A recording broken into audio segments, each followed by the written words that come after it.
قرآن کریم میں حضرت ذوالکفل علیہ السلام کا نام دو مقامات پر آیا ہے۔ اللہ تعالیٰ سورۃ الانبیاء میں فرماتے ہیں اور اسماعیل اور ادریس اور ذوالکفل یہ سب صبر کرنے والے تھے اور ہم نے ان کو اپنی رحمت کے سائے میں لے لیا تھا، بلا شبہ وہ سب صالحین میں سے تھے۔ سورہ صاد میں فرمایا اور یاد کرو اسماعیل اور یسع اور ذوالکفل کو، وہ سب نیک بندوں میں سے تھے۔ حضرت ذوالکفل علیہ السلام کا ذکر دونوں بار حضرت ایوب علیہ السلام کے قصے کے بعد فرمایا گیا، اور شاید اسی لیے بعض مفسرین نے انہیں حضرت ایوب علیہ السلام کا فرزند بتایا ہے اور ان کا نام بشر لکھا، یعنی بشر بن ایوب، جبکہ ذوالکفل ان کا لقب تھا۔ حضرت شاہ عبد القادر رحمہ اللہ فرماتے ہیں کہ ذوالکفل حضرت ایوب علیہ السلام کے بیٹے تھے، تاہم بیشتر مفسرین کے مطابق آپ اللہ کے نبی تھے جو بنی اسرائیل میں مبعوث کیے گئے۔ شروع میں حضرت یسع کے خلیفہ تھے، بعد میں نبوت سے سرفراز فرمائے گئے۔ احادیث مبارکہ میں آپ سے متعلق کچھ بھی منقول نہیں، تورات اور انجیل بھی تفصیلات دینے سے قاصر ہیں۔ اس کی ایک وجہ یہ بھی ہو سکتی ہے کہ ان کی بعثت کے وقت بنی اسرائیل میں کوئی ایسا خاص واقعہ پیش نہ آیا ہو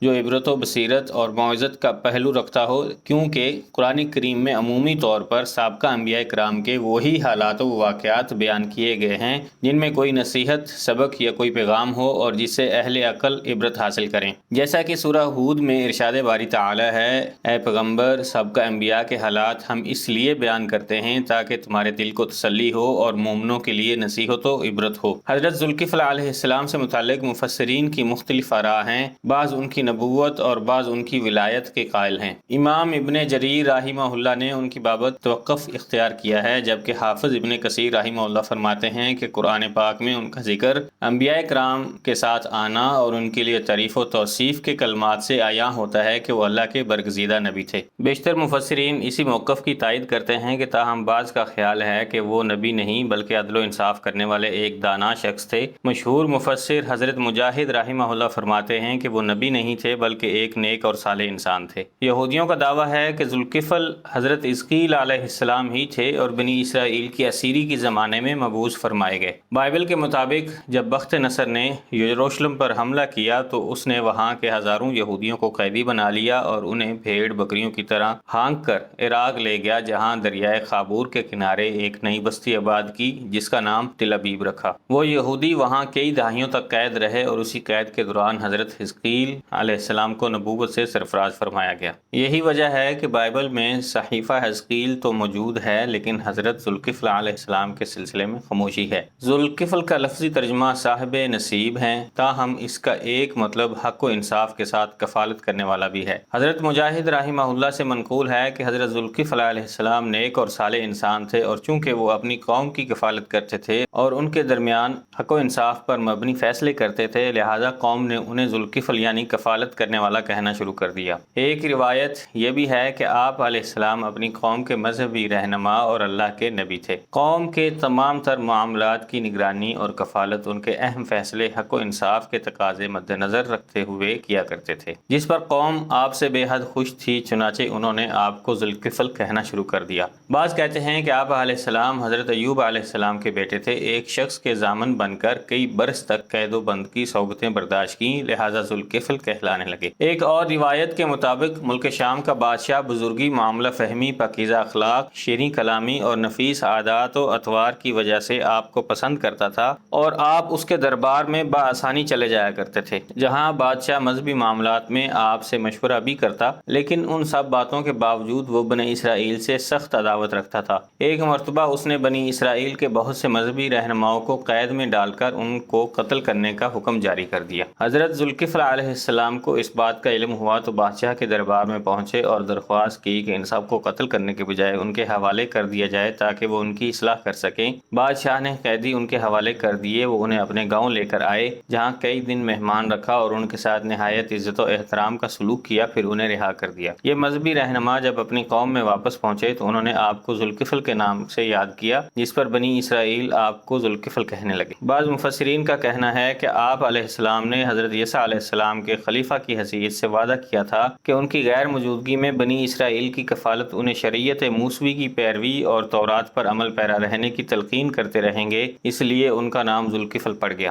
ابن جریر نے مشہور مفسر حضرت مجاہد رحمہ اللہ سے ایک قصہ نقل کیا ہے، اور ابن ابی حاتم نے حضرت عبداللہ ابن عباس رضی اللہ عنہ عنہ اور حضرت موسیٰ اشعری رضی اللہ عنہ سے بھی اسی سے ملتے جلتے بعض آثار نقل کیے ہیں جن کی سند منقطع، یعنی ان دونوں بزرگوں اور ان سے روایت کرنے والوں کے درمیان کچھ نام نہیں۔ بارکیف حضرت مجاہد رحمہ اللہ نے لکھا ہے کہ جب حضرت یسع ضعیف ہو گئے تو خواہش ظاہر کی کہ کاش اپنے مرنے سے پہلے کسی نیک اور صالح شخص کو اپنا خلیفہ مقرر کر دیتا تاکہ وہ میرے بعد دین کے معاملات بخوبی پورے کر پاتا اور میں اپنی موجودگی میں اس کی تربیت بھی کر دیتا تاکہ مرنے سے پہلے بنی اسرائیل کی فکر سے آزاد ہو جاتا۔ ایک دن آپ نے بنی اسرائیل کو جمع فرمایا اور کہا، اے لوگو، تم دیکھتے ہو کہ میں بہت بوڑھا ہو چکا ہوں، میں چاہتا ہوں کہ اپنی حیات میں ہی تم میں سے کسی صالح شخص کو اپنا خلیفہ نامزد کر دوں، لیکن میں اسے ہی خلیفہ بناؤں گا جو 3 شرائط پر پورا اترتا ہو۔ پہلی شرط یہ کہ وہ دن میں روزے رکھتا ہو، دوسری یہ کہ شب کو اللہ کی یاد میں مشغول رہتا ہو، اور تیسری یہ کہ اسے غصہ نہ آتا ہو۔ اہل مجلس پر سکوت طاری تھا کہ اچانک دور کونے میں بیٹھا ایک عام سا آدمی کھڑا ہوا اور بولا، میں آپ کی تینوں شرائط پر پورا اتروں گا۔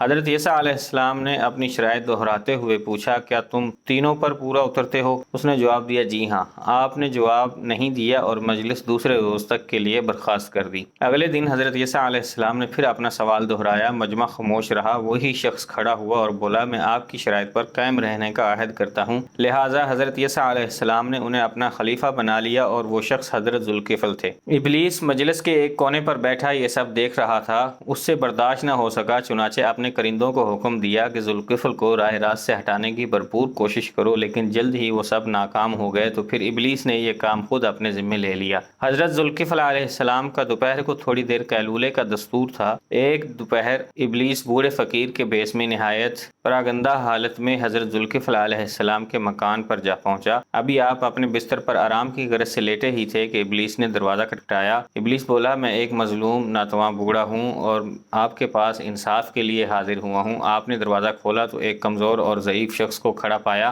آپ اس سے بات بھی نہ کر پائے تھے کہ شیطان نے اپنی قوم کے ظلم و ستم کے ایک درد بھری جھوٹی داستان سنانی شروع کر دی اور اسے اتنا طول دیا کہ حضرت ذوالکفل علیہ السلام کے آرام کا وقت نکل گیا اور شام ہونے لگی۔ آپ علیہ السلام نے اسے تسلی دیتے ہوئے فرمایا، اچھا ابھی جاؤ اور شام کو مجلس عدالت میں آنا، تمہاری داد رسی کی جائے گی۔ اور شیطان چلا گیا۔ شام کو مجلس عدالت آپ اس بوڑھے کا انتظار کرتے رہے لیکن وہ نہ آیا۔ صبح کی مجلس پھر آپ کی نظریں بوڑھے کو تلاش کرتی رہیں، لیکن آپ دوپہر کو جیسے ہی بستر پر منہوے آرام ہوئے، دروازے پر دستخط ہوئی، دروازہ کھولا تو پھر بوڑھے کے روپ میں شیطان موجود تھا۔ آپ نے نہایت نرمی سے کہا، تمہیں مجلس عدالت میں بلایا تھا مگر نہیں آئے۔ بوڑھے نے بڑی لاچارگی سے کہا، اے خلیفہ، میری قوم بڑی خبیث ہے۔ انہیں جب پتہ چلا کہ آپ مجلس میں فیصلہ کریں گے تو ڈر گئے اور مجھ سے میرا حق دینے کا وعدہ کر لیا، لیکن ابھی جب میں ان کے پاس گیا تو وہ وعدے سے مکر گئے۔ حضرت ذوالکفل علیہ السلام نے کہا، اچھا ٹھیک ہے، آج شام آ جانا، تمہارا حق تمہیں دلوا دیا جائے گا۔ اس دوپہر پھر بوڑھے نے آپ علیہ السلام کو باتوں میں لگا کر قیلولہ نہ کرنے دیا۔ شام کو آپ علیہ السلام اس کے منتظر رہے لیکن وہ نہ آیا۔ 2 دن تک آرام نہ کرنے کی وجہ سے آپ پر نیند کا شدید غلبہ تھا، چنانچہ تیسرے دن دوپہر کو نیند نے آپ کو عاجز کر دیا تو گھر والوں سے کہا کہ آج قیلولے کے وقت دروازہ ہرگز نہ کھولیں۔ تاہم آپ بستر پر دراز ہی ہوئے تھے کہ وہ بوڑھا پھر موجود ہوا اور دستک دی۔ اہل خانہ نے کہا، خلیفہ کا حکم ہے، دروازہ نہیں کھلے گا۔ بوڑھے نے کہا، میں 2 دن سے اپنے معاملے کے لیے آ رہا ہوں، مجھے خلیفہ نے آج دوپہر خود بلایا ہے، لیکن گھر والوں نے دروازہ نہیں کھولا۔ بوڑھے نے کچھ دیر تو توقف کیا، پھر اپنی شیطانی عمل سے گھر کے اندر داخل ہو گیا اور کمرے کے دروازے پر دستخط دینے لگا۔ آپ نے جب دروازہ کھولا تو سامنے بوڑھے کو کھڑے دیکھا۔ اس پر آپ علیہ السلام نے گھر والوں سے کہا، میں نے تو منع کیا تھا کہ آج دروازہ نہ کھولنا۔ گھر والوں نے جواب دیا، اللہ کی قسم ہم نے دروازہ نہیں کھولا، آپ علیہ السلام دیکھ سکتے ہیں کہ دروازے اور کھڑکیاں بند ہیں۔ آپ نے نظر دوڑائی تو حیران رہ گئے، واقعی دروازے تو سب بند تھے۔ اب جو آپ نے غور سے بوڑھے کو دیکھا تو حقیقت حال عیاں ہو گئی۔ آپ علیہ السلام نے اسے مخاطب کر کے فرمایا، اے اللہ کے دشمن، کیا تو ابلیس لعین ہے؟ وہ بولا، ہاں میں ہی ابلیس ہوں۔ آپ نے پہلے میرے چیلوں کو عاجز کیا، وہ آپ کو قابو نہ کر سکے، اور اب مجھے بھی تھکا دیا۔ میں چاہتا تھا کہ آپ کو غصہ دلا کر غضبناک کر دوں اور ایفائے عہد میں ناکام بنا دوں، مگر افسوس کہ میں خود ہی ناکام رہا۔ خلاصہ کلام کام یہ ہے کہ حضرت ذوالکفل علیہ السلام، حضرت عیسیٰ علیہ السلام نبی کے خلیفہ اور اللہ تعالیٰ کے ولی تھے۔ ہو سکتا ہے کہ ان کے خاص محبوب اعمال کی بنا پر ان کا ذکر انبیاء کرام کے ساتھ کیا گیا ہو، اور اس میں بھی کوئی بعید نہیں کہ شروع میں وہ حضرت عیسیٰ علیہ السلام کے خلیفہ ہی ہوں، پھر حق تعالیٰ نے انہیں منصب نبوت عطا فرما دیا ہو۔ امام طبری رحمہ اللہ کے مطابق حضرت ذوالکفل علیہ السلام نے 75 سال کی عمر میں وفات پائی۔ بعض مفسرین نے ان کی عمر 95 برس تحریر کی ہے۔ شام کے دارالحکومت دمشق میں حبل قاسیون پر آپ کا مزار ہے، جہاں ہر سال ہزاروں زائرین آتے ہیں۔ تاہم عراق سمیت کئی اور مقامات پر بھی آپ سے منسوب مزارات ہیں۔ واللہ اعلم۔